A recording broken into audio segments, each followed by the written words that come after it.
Students, आपके MSc final botany के जो प्लांट फिजियोलॉजी एंड मेटाबॉलिज्म का जो पेपर है उसमें आज हम सर्काडियन रिदम के बाद सेकेंडरी मेटाबोलाइट्स के बारे में देखते हैं।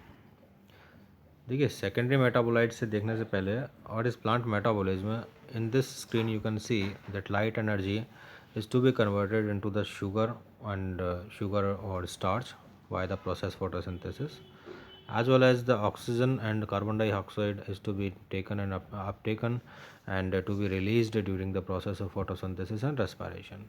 The starch and sugar would be stored. तो आप यहाँ देख पा रहे हैं कि स्टार्च और शुगर जो है वो स्टोरेज रीजन में सच एज फ्रूट्स में जो है स्टोर हो जाता है.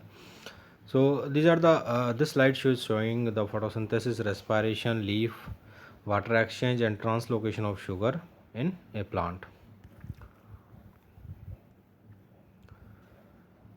In the photosynthesis, we know that the water, in the presence of water and carbohydrate and in the presence of light, the photosynthesis process may form the sugar or starch, and from the sugar, pectin, cellulose will be formed. These are the main component of cell wall.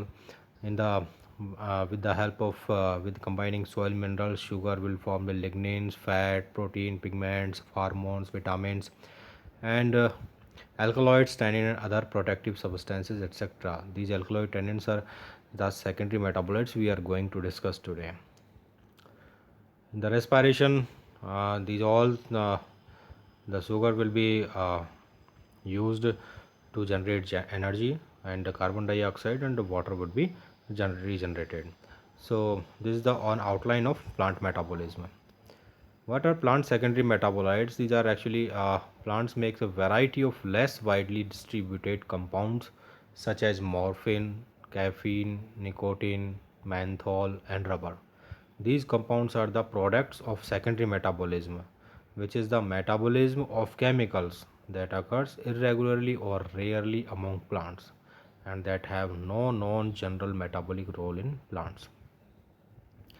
So, secondary metabolites or the secondary compounds are compounds that are not required for normal growth and development and are not made through metabolic pathways common to all plants. Most plants have not been examined for secondary compounds and new compounds are discovered almost daily.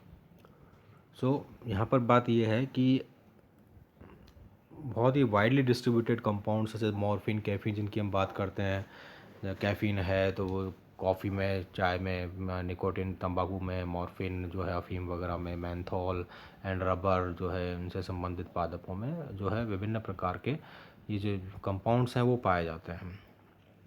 ये सारे compounds जो हैं secondary metabolism या द्वितीय उपापचय प्रक्रिया के product होते हैं जो कि अनियमित रूप से या फिर कभी कभी ऐसा भी होता है किन्हीं प्लांट्स में नहीं पाए जाते हैं, किन्हीं प्लांट्स में पाए जाते हैं. इस तरीके से ये जो है these are the not so common in the plants. Okay,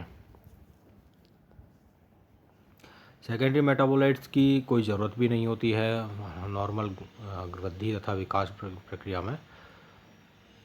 secondary compounds are grouped into classes based on similar structures.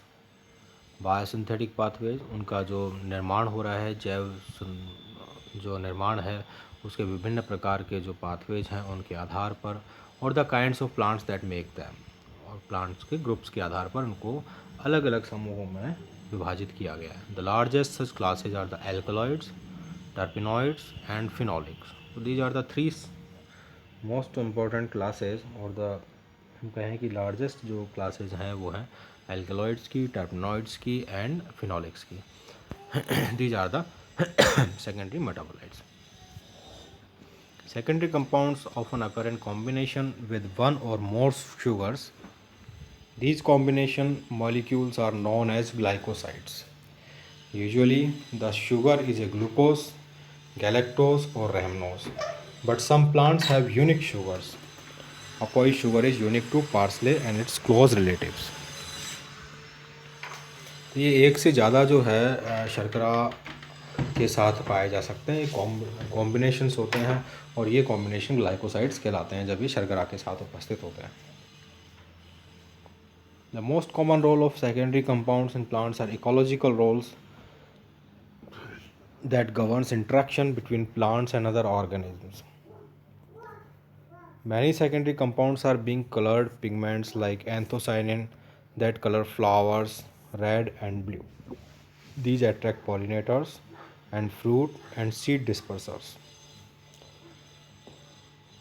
तो एंथोसाइनिन जैसे जो वर्णक हैं वो भी सेकेंडरी मेटाबोलाइट्स ही हैं जो कि पॉलिनेटर्स को आकर्षित करते हैं तथा जो फ्रूट हैं और जो सीड्स हैं उनको एक स्थान से दूसरे स्थान पर जो इनका गमन होता है, प्रकीर्णन होता है, वो भी इनके द्वारा करवाया जाता है क्योंकि ये पॉलिनेटर्स को आकर्षित करता है। कहने का मतलब ये है कि कुछ काफ़ी सेकेंडरी मेटाबोलाइट्स ऐसे हैं जो कि विभिन्न प्रकार के अपने अपने रोल जो हैं वो अदा करते हैं। Nicotine and other toxic compounds may protect the plant from herbivores and microbes. This is one more ecological issue. Microbes क्या करते हैं, इसको ख़राब कर देते हैं, प्लांट को रोग उत्पन्न करते हैं, या हार्बीवोर्स जो हैं उन जैसे निकोटिन है तो इन सेकेंडरी मेटाबोलाइट्स की उपस्थिति के कारण पादप को जो शाकाहारी जंतु हैं वो खाते नहीं हैं क्योंकि उनमें विभिन्न प्रकार की गंध एवं स्वाद होते हैं जिसकी वजह से जो है उनको शाकाहारी जंतुओं को जो है वो उनको नहीं खाते हैं। तो ये इसको प्रोटेक्ट करते हैं। ठीक है, so this is an ecological issue. जैसे कि सबसे पहले ऊपर वाले पॉइंट में हमने लिखा था कि द इकोलॉजिकल रोल्स जो हैं वो ज़्यादातर ये गवर्न करते हैं। Other secondary compounds like rubber and tetrahydrocannabinol from cannabis plants have no known functions in the plant. Rubber भी जो है उसके द्वारा प्रोड्यूस किया जाता है लेकिन उनका प्लांट के लिए क्या रोल है वो अभी तक इसका जो है पता नहीं लग पाया, परंतु हम जानते हैं कि रबर वगैरह जो है ये वाणिज्यिक उद्योग इनका काफ़ी है, अच्छा है। सो अभी हमने देखा इस स्लाइड में कि जो लार्जेस्ट क्लासेज हैं एल्कलॉइड्स, टर्पेनॉइड्स एंड फिनोलिक्स। तो आज अभी हम बात करते हैं एल्कलॉइड्स की। Alkaloids generally include alkaline substances that have nitrogen as part of a ring structure। एक रिंग स्ट्रक्चर होगी जिसमें नाइट्रोजन उपस्थित होगा, ऐसा जो पदार्थ है वह एल्कलॉइड में माना जाता है। More than 6,500 alkaloids are known and are the largest class of secondary compounds. They are very common in certain plant families, especially Fabaceae, जिसमें कि peas और beans जो हैं उसमें इंक्लूड किए जाते हैं। इन एस्ट्रेसी सूरजमुखी कुल का जो है, पेपेवरेसी पॉपीज अफीम का जो कुल है, सोलोनेशी जो है बैंगन का, टमाटर का जो कुल है, डॉगवेंस एपोसाइनेसी सदाबहार इत्यादि का जो कुल है, एसिक्लिपेडिसी मिल्क वीड्स का जो कुल है, सिट्रस फ्रूट्स का जो कुल है, रूटेसी। तो इस प्रकार इन फैमिलीज़ में जो है ये काफ़ी कॉमनली पाया जाता है। तो आप यहाँ पर देख रहे हैं जैसे कुछ एल्कलॉइड्स के स्ट्रक्चर है।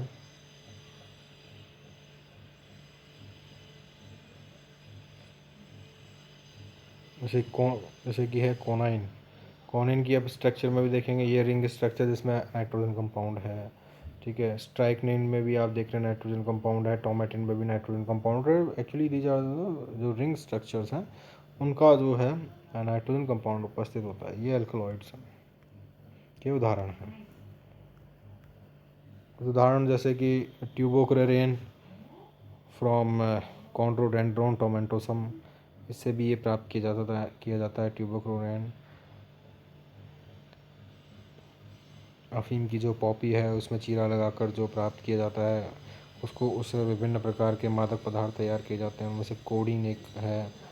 तो कोडीन जो है कफ सिरप में काम आती है, इसके अलावा ज़्यादा मात्रा में यह एक ड्रग के रूप में भी उपयोग में किया जाता है।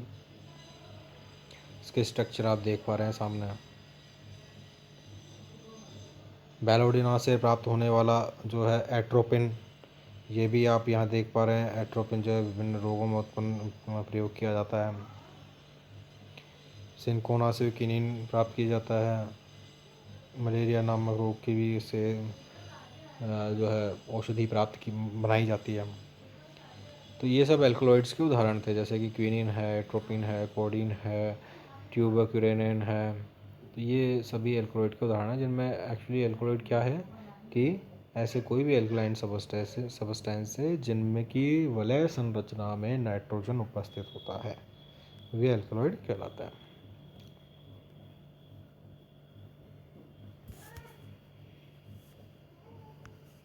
आगे हम देखते हैं टर्पेनॉइड्स। टर्पेनॉइड्स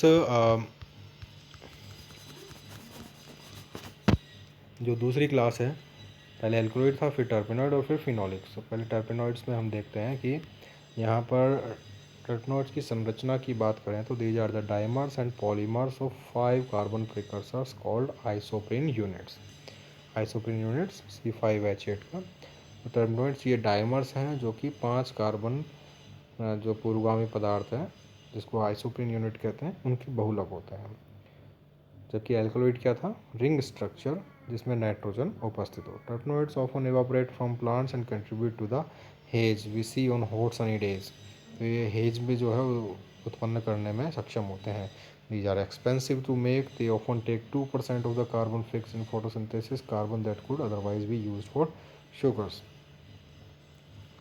उदाहरण के लिए यहाँ पर आइसोप्रीन यूनिट आप देख पा रहे हैं, ये आइसोप्रीन यूनिट पर दिखा रखा है। 3 टर्पेनॉइड्स यहाँ पर दिखा रखे हैं। यूकेलिप्टस स्पीसीज से प्रोड्यूस होने वाला मैंथोल, यहाँ पर आप जो देख रहे हैं मैंथोल है।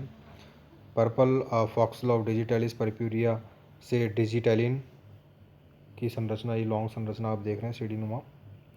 और lycopene in the main red pigment of tomatoes. जो टमाटर होते हैं उनका जो लाल रंग का वर्णक होता है उसका मुख्य भाग होता है लाइकोपिन, यह भी टर्पीन है, ठीक है, तो टर्पेनॉइड के अंतर्गत आता है। तो आप देख रहे हैं मैंथोल, डिजिटेलिन और लाइकोपिन, तीनों की संरचना यहाँ पर आपको दिखाई है। पाइन रेजिन, पाइन से प्राप्त होने वाला जो रेजिन है, यह भी इसका भी वाणिज्यिक उद्योग है, वाणिज्यिक महत्व है जिसके बारे में आपने पढ़ा है जिम्नोस्पर्म के आर्थिक महत्व में। ये भी उदाहरण है टर्पेनॉइड्स का। Rubber tapping, beta carotene, the most important precursor of the vitamin A that is present in the carrot. The structure, these are under the classes of terpenoids, and these are the secondary metabolites. Abscisic acid, which plays the main important role in the stomatal opening and closing, okay, which allows the inward or outward transportation of potassium ion that facilitate the stomatal aperture opening and closing. So abscisic acid is one more terpenoid structure. Now the third and final class of the secondary metabolites, which is phytophenolic compounds that contain a fully unsaturated 6 carbon ring linked to an oxygen are called phenolics. Fully unsaturated 6 carbon ring होगी जिसमें oxygen link होगा, वह phenolic कहलाएगा। Like salicylic acid is a simple phenol. Myristicin is a more complex phenol that provides the flavor of nutmeg. Flavonoids are more complex phenolics, so they are often sold in health food stores as supplements to vitamin C. The most commonly available flavonoid is rutin from buckwheat. Rutin जो है वो प्राप्त किया जाता है। Anthocyanin are a type of flavonoid that give flowers red and blue pigments. More phenolics, like tannins, are astringent to the taste. They give dryness to the dry wines. They can also be used to tan leather. They often give water a tea colored look. Tannins are common in pines and oaks. Lignin, which is more important phenolic, is major structural component of food. We know that the cell wall is made up of lignin. The exact structure of lignin complex. The four phenolics, look, you can hear the rutin जो buckwheat से प्राप्त किया जाता है, routine है, salicylic acid है, मिरिस्टिसिन है, और एक जो लॉन्ग स्ट्रक्चर है यह है लिग्निन की।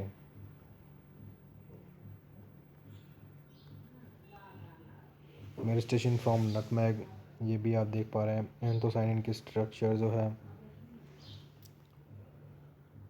Wine tannin.